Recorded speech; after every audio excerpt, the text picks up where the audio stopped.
জাতীয় কবি কাজী নজরুল ইসলামের সমাধির পাশেই ইনকিলাব মঞ্চের মুখপাত্র, সকলের প্রিয় মুখ শহীদ শরীফ ওসমান হাদী ভাইকে দাফন করা হয়েছে। পূর্বে তাকে মানিক মিয়া এভিনিউতে তার জানাজা শেষ করে তার বড় ভাই। তারপর তাকে নিয়ে আসা হয় তার প্রিয় ক্যাম্পাস ঢাকা বিশ্ববিদ্যালয়ের সেন্ট্রাল মসজিদে। এই মসজিদেই তার প্রিয় সে জায়গা, যেখানে তিনি সবসময় নামাজ পড়তেন। মসজিদের পাশেই তাকে দাফন করা হয়। ইনকিলাব মঞ্চের সংগঠনটি সংবাদ মাধ্যমে জানায়, তিনি 18ই ডিসেম্বর সিঙ্গাপুর জেনারেল হসপিটালে চিকিৎসাধীন অবস্থায় ইন্তেকাল করেন।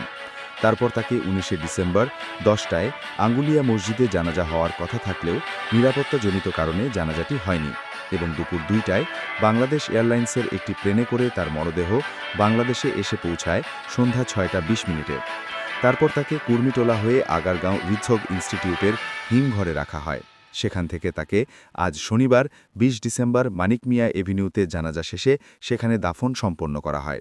সেখানে নিরাপত্তা জোরদার রাখা হয়েছে, যেন কোনো ধরনের বিশৃঙ্খলা সৃষ্টি না হয়।